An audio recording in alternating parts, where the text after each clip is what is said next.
encore meilleur. Même les plus grands Nous devons faire des choses difficiles tous les jours pour gagner notre propre respect. Nous ne sommes jamais inspirés par la personne qui est assise sur un canapé toute la journée et qui passe son temps à ne rien faire, qui vit une vie confortable, qui se contente simplement d'exister. Ok, c'est respectable, tu es simplement en vie.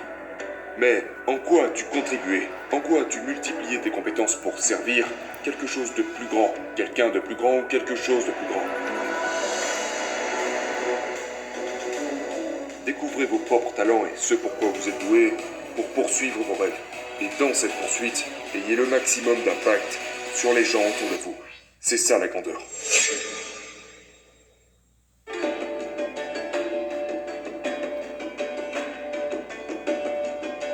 Quelle est la compétence que tu considères comme étant la plus capitale à ton succès? La visualisation. La visualisation. Dis-nous en plus. J'ai été capable de voir des choses pour moi-même que je n'étais même pas en mesure d'expliquer. J'arrivais à voir comment est-ce que j'allais atteindre certains objectifs. J'arrivais à me voir entrer en contact avec les gens avant que ça ne se passe. De créer une entreprise en ligne quand je n'avais encore aucune compétence. J'arrivais à voir et comprendre, ok, c'est là que je dois aller. Et c'est comme ça que je vais m'y prendre. Et je suis vraiment bon pour visualiser le cheminement des autres. C'est quelque chose que j'ai développé au cours des 10 dernières années. C'est comme si tu me disais genre, mon objectif est X, et que d'une certaine manière, tu es sûr de l'atteindre. Tu es sûr de l'atteindre parce que tu sais exactement ce que tu dois faire pour y arriver. Mais pour la plupart des gens, ils ne savent pas vraiment comment atteindre leur but. Et donc je suis capable de... Et je ne sais pas vraiment ce que c'est, mais il y a quelque chose que j'ai développé qui me permet de repérer exactement par quelles étapes je dois passer pour y arriver. Lorsque j'étais tout petit, j'observais les gens. J'observais les gens constamment, parce que je n'avais pas d'amis. Alors je m'asseyais et je regardais, j'observais. Et puis quand je trouvais le courage de parler aux gens, je posais des questions. Et j'étais en quelque sorte très réceptif à leur énergie, à ce qu'ils disaient, ce qu'ils ne disaient pas, leurs défauts, leurs qualités. Et je pense que c'est la reconnaissance des modèles au fil du temps qui fait que je peux voir ce genre de choses. Déjà grâce au fait d'observer les gens, de poser des questions, mais aussi du fait d'avoir appliqué ces choses dans ma pratique de visualisation liée au sport. Le sport a été pour moi mon plus grand enseignant en grandissant. Parce que, tous les jours, je me retrouvais dans l'arène. Je me retrouvais à pratiquer quelque chose que je voulais accomplir, à améliorer un ensemble de compétences. Que ce soit par exemple dans le basketball, une certaine compétence que je voulais maîtriser ou un exercice de tir, de rebond, il y avait toujours une compétence sur laquelle je voulais progresser. Dans le sport, tu n'as jamais vraiment maîtrisé quoi que ce soit. Tu peux être bon dans quelque chose, mais il y a toujours une façon d'être encore meilleur. Même les plus grands basketteurs, tu sais, il manque toujours une partie de leur tir. Genre, il y a toujours quelque chose quelque part à améliorer. Donc pour moi, il s'agit vraiment de visualiser mes propres buts, visualiser mes rêves, et puis prendre des mesures quotidiennes pour améliorer les compétences à améliorer et faire de ces rêves une réalité. Ce qui manque aux gens, c'est la capacité à croire en eux-mêmes et au fait qu'ils vont vraiment atteindre leurs rêves. Parce que naturellement, nous voulons ce que nous n'avons jamais eu. Et donc, comme nous ne l'avons jamais eu, il est difficile de croire en l'atteinte de quelque chose que nous n'avons jamais atteint auparavant. Pour la plupart des gens. Nous devons pratiquer ça, je pense. La visualisation, percevoir le résultat final. Percevoir le résultat final, cette pratique, mais aussi la pratique de juste. J'ai vu à quoi l'objectif ressemble, et maintenant je vais l'atteindre.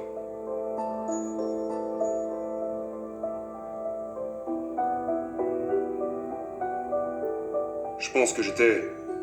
C'est drôle parce que j'ai eu cette conversation avec un ami hier que... Pendant la plupart de mon enfance, j'avais des ennuis et je me répétais à moi-même que j'aimerais être mort. Je me disais ça. Mais à chaque fois que je me disais ça, il y avait comme quelque chose en moi qui m'appelait, qui me tirait vers l'avant. C'est vraiment difficile à expliquer. C'était un peu comme, ni au niveau du ventre, ni au niveau du haut de la poitrine, mais quelque chose entre les deux qui en quelque sorte me tirait vers l'avant. Du genre, non, tais-toi. Comme s'il devait y avoir une raison, comme s'il y avait quelque chose que j'étais censé faire, et je n'ai jamais compris ce que c'était.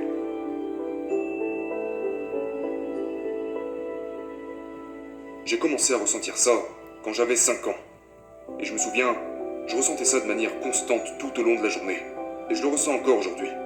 Et je ne sais pas quelle en est la raison, mais j'ai l'impression qu'il y a quelque chose qui me tire dans chaque expérience, dans chaque rupture, dans chaque erreur que j'ai commise. Pas de... Qui l'a dit, mais quelqu'un a dit ça sur un podcast quelque part. Et je pense que c'est une sorte de proverbe chinois ou quelque chose comme ça qui dit Mieux vaut être un guerrier dans un jardin qu'un jardinier sur un champ de bataille. Et chaque jour, je veux m'entraîner pour être préparé au champ de bataille. Et peu importe quelle est cette guerre, qu'elle soit extérieure ou intérieure. Mais je crois vraiment que pour moi, je suis quelqu'un de très physique. Il faut que je bouge. Et ça m'apporte tellement de confiance, ça m'apporte de la joie, ça m'apporte du bonheur de pouvoir m'entraîner. Que ce soit en boxe, en musculation ou tout autre type d'activité, tant qu'elle me permet de devenir plus fort et d'améliorer ma capacité à me défendre, dans le cas où j'en aurais besoin. Et j'espère ne jamais avoir à utiliser cette force pour me défendre. J'espère ne jamais en avoir besoin. Mais le simple fait de savoir que si quelqu'un tentait de me faire quelque chose, je serais en mesure de me défendre. C'est cela qui me donne cette paix intérieure et qui élimine l'anxiété. C'est cela qui me permet de me balader dans une pièce, de scanner la pièce et me dire « Je n'ai rien à craindre. Je n'ai donc pas besoin d'avoir peur pour moi-même. » Et la discipline. Tu parles souvent de ça. La discipline de faire quelque chose de douloureux tous les jours est l'une des disciplines les plus importantes que tout être humain puisse avoir. Je crois que nous devons aller chercher la douleur tous les jours. Parce que sinon c'est la douleur qui va venir nous chercher.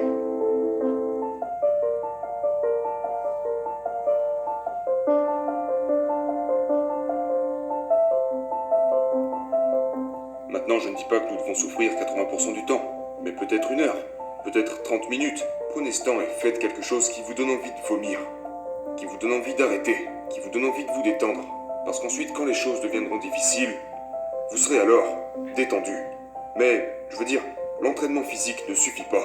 J'exerce sur moi depuis des années un travail intérieur. C'est l'entraînement intérieur. Et dans la vie, tout tourne autour de cet aspect intérieur. Les différentes pratiques de méditation, la visualisation, les thérapies, les séminaires. Genre, peu importe ce que c'est, que ce soit écouter des podcasts comme les tiens, lire des livres, peu importe ce que c'est, j'essaye constamment d'améliorer mon esprit et de guérir mon âme. Et je pense que, en fusionnant la douleur quotidienne de l'entraînement physique et la bonification constante de l'esprit, c'est comme si ces deux choses formaient pour nous une armure qui nous protège contre absolument tout ce qui peut nous arriver dans la vie. Une armure qui nous permet juste de ne pas nous rattacher aux problèmes de la vie, de pardonner et d'aller de l'avant. Et plus je le fais, mieux je me sens. Et c'est lorsque j'arrête de le faire que ce sentiment revient comme si quelque chose n'allait pas dans ma vie.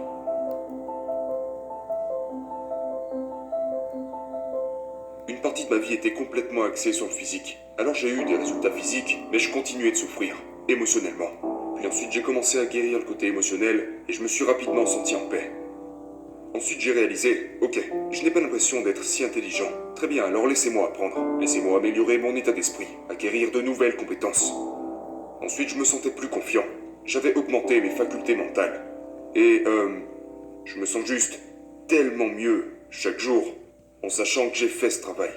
Mais il ne suffit pas d'avoir fait le travail dans le passé. C'est un processus continu dans le présent qui me permet de me sentir en paix tous les jours.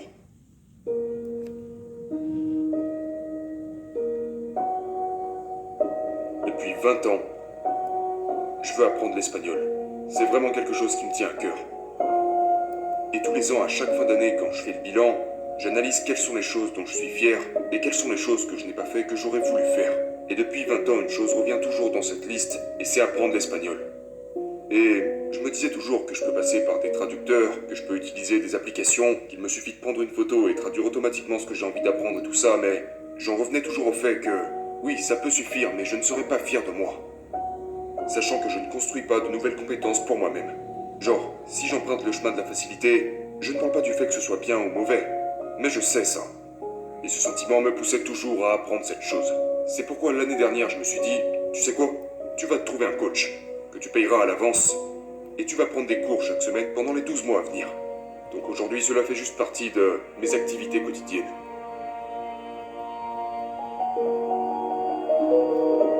Nous devons faire des choses difficiles tous les jours pour gagner notre propre respect. Nous ne sommes jamais inspirés par la personne qui est assise sur un canapé toute la journée et qui passe son temps à ne rien faire, qui vit une vie confortable, qui se contente simplement d'exister. Ok, c'est respectable, tu es simplement en vie.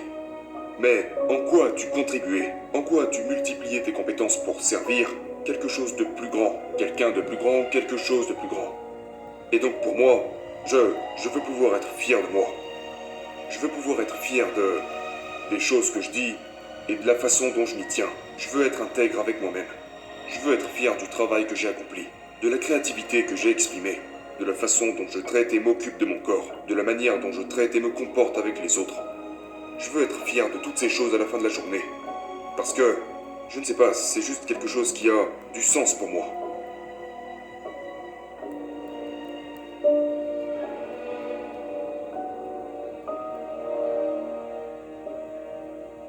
Découvrez vos propres talents et ce pourquoi vous êtes doué pour poursuivre vos rêves. Et dans cette poursuite, ayez le maximum d'impact sur les gens autour de vous. C'est ça la grandeur.